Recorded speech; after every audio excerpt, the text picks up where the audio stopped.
এক আধ্যাত্মিক পৰিৱেশৰ মাজত আমি উপস্থিত আছো। গোলাঘাট কোৰালগুৰিৰ লোকমাই অঞ্চলৰ মই এটি আধ্যাত্মিক পৰিৱেশৰ মাজত মই উপস্থিত আছো।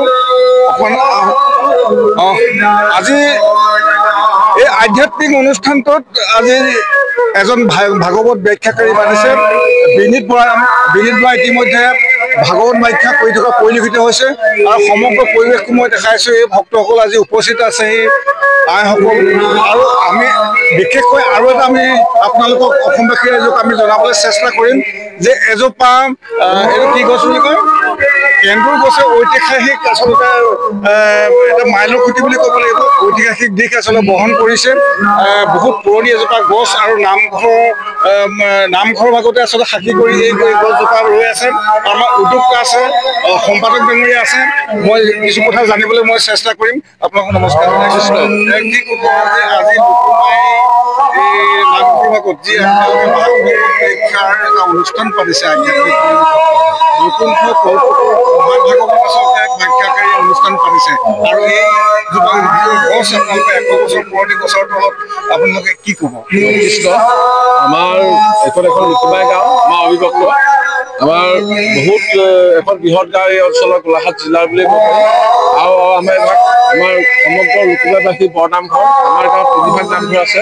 যিহেতু আমাৰ বহুত মানে পৰিয়াল আছে, সেইকাৰণে আমাৰ এই ভাগ বৰনামঘৰ বুলি কোৱা হয়।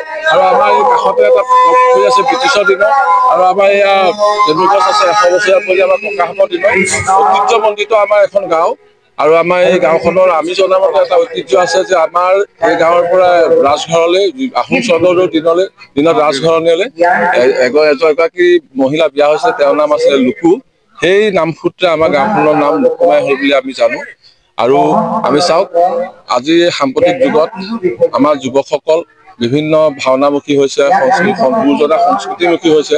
সেয়েহে আমি সেই গুৰুজনা সংস্কৃতিৰ প্ৰতি আমি আকৃষ্ট হৈ আমি এই নামঘৰ ভাগত প্ৰতি বাৰ্ষিক আমি শিশু ভাওনা পাতো।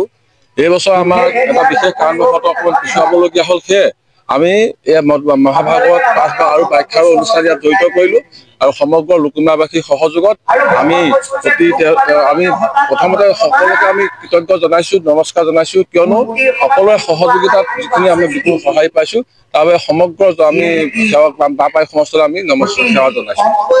সুন্দৰ আচলতে মন্তব্য প্ৰকাশ কৰিছে সম্পাদক গৰাকীয়ে যে যুৱ প্ৰজন্মক আচলতে যিটো আধ্যাত্মিক পৰিৱেশৰ প্ৰতি আকৃষ্ট কৰিবৰ কাৰণে, যিটো ভাওনা সংস্কৃতিৰ প্ৰতি আচলতে ধাৱমান হ'বৰ কাৰণে আচলতে এই অনুষ্ঠান আয়োজন কৰা হৈছে। খুব এটা সুন্দৰ পদক্ষেপ। মই আমাৰ এজন জ্যেষ্ঠ আছে, অকণমান আগলৈ আহক, মই জনাৰ চেষ্টা কৰিম কেনেধৰণে আচলতে প্ৰস্তুতি কৰা হৈছে এই অনুষ্ঠান ভাগ। প্ৰস্তুতি মানে আমি এই অনুষ্ঠান ভাগ কৰিবৰ কাৰণে আমি 2 বছৰমানৰ পৰাই আমি মনত ভাবি আছিলো। কাৰণ গাঁওখনৰ কিছুমান মানে ধৰক যুৱ প্ৰজন্মৰ বিলাক অকণমান উশৃংখলৰ দিশে গতি কৰিছে। গতিকে আমি ভাওনা সংস্কৃতি আৰু ভাগৱত ব্যাখ্যা অনুষ্ঠান ভাগি আয়োজন কৰি, আৰু বিশেষকৈ আমাৰ এই অঞ্চলৰ এই গোটেই অঞ্চলটোৰ মানুহখিনি হ'ল বৈষ্ণৱ মানে প্ৰাণ ৰাইজ, ভকতিৰ প্ৰতি বেছি আকৃষ্ট। গতিকে এইটোকে হেৰি কৰি পেলাই ভাগৱত ব্যাখ্যা ভাগ অনুষ্ঠান কৰি লগত ভাওনা ভাগো লগত সংগতি ৰাখি, গতিকে আমি এই যুৱ প্ৰজন্মখিনি কেনেকে বেয়া দিশৰ পৰা ভাললৈ আনিব পাৰো, কিছুমান অপসংস্কৃতি আমি কেনেকে আঁতৰ কৰিব পাৰো, সেইবিলাক ভাবি আমি আমাৰ এই সম্পাদক লাচিত বৰ্তামুলী বাপজনা আৰু লগতে 2-4জন বিশেষকৈ এওঁলোকে মোৰ লগতে আলোচনাবিলাক কৰে। মই হোষ্ট হিচাপে এওঁলোকৰ লগত তেনেকৈ ওলাই অহা মানুহ বিশেষ নাথাকে, মই আহোঁ ওলাই। গতিকে আমি দিহা পৰামৰ্শ দি যিখিনি পাৰোঁ সেইখিনি যথেষ্ট আগবঢ়াবলৈ চেষ্টা কৰা হৈছে। এই যিভাগ আপোনালোকে অনুষ্ঠান আয়োজন কৰিছে, অনুষ্ঠান গাঁৱৰ গোটেই আঞ্চলিক ভিত্তিত নে আপোনালোকৰ নিজৰ গাঁও মানে ধৰক এতিয়া আমাৰ গাঁওখন অবিভক্ত লোকমাই গাঁও বুলি কোৱা হয়। মানে যথেষ্ট 300 কিমান ঘৰ গৃহস্থী আছে। তাৰ মাজতে ধৰক নিজৰ সুবিধাৰ কাৰণে আগফালে এখন গাঁও পূব লোকমাই হ'ল, পিছফালে পশ্চিম লোকমাই হ'ল। আমাৰ এই ভাগ লোকমাই গাঁও হিচাপেহে এই ভাগ নামঘৰ প্ৰতিষ্ঠিত হৈ আছে আৰু সেইসকল ইফালে সিফালে গুচি যোৱাসকলৰ ইয়াত অংশীদাৰ হৈ আছে গতিকে আমি এই অঞ্চলটো মানে বিশেষকৈ শংকৰী সংঘৰ মানুহ বেছি আছে লগতে বাকীসকলক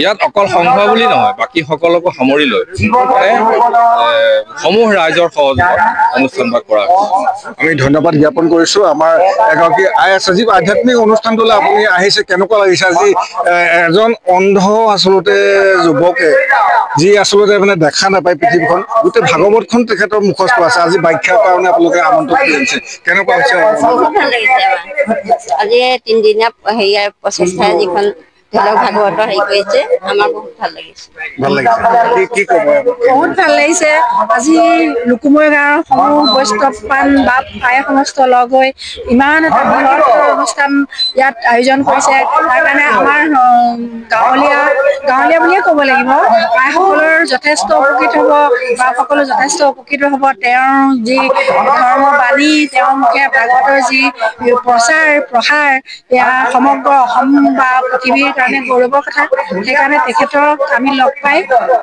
বহুত আনন্দিত হ'লো লগতে আপোনালোকৰ চেনেলকো ধন্যবাদ জনাওঁ আমি ধন্যবাদ জ্ঞাপন কৰিছোঁ আজি বিশেষকৈ আমাৰ এটাই কথা যে এই আধ্যাত্মিক অনুষ্ঠান ভাগলৈ এজন অন্ধ আচলতে শিল্পী ভাগৱত ব্যাখ্যা মহাভাগৱত কল্পতৰু মহাভাগৱত আচলতে আমি ইয়াত ব্যাখ্যা কৰিছে এজন অন্ধ মানুহে বিশেষভাৱে সক্ষম ব্যক্তিয়ে এতিয়াও আপোনালোকে শুনি আছে তেখেতে আচলতে বহুত মানে আচলতে মানে হেৰি ভক্তবান বৈষ্ণৱসকলৰ মহাচন্নম কৰিছে গতিকে আমাৰ তেখেতৰ সুস্বাস্থ্য কামনা কৰিছোঁ আৰু এই অঞ্চলবাসীক আচলতে ভগৱন্তই কৃপা কৰিব আমি তাৰে আশা কৰিছোঁ ধন্যবাদ অসমৰ সংবাদ জগতখনৰ বাবে এক সুখৰ খবৰ আপোচবিহীন ৰাইজৰ কণ্ঠ সাপ্তাহিক কবচ পুনৰ এবাৰ অসমৰ ৰাইজৰ মাজলৈ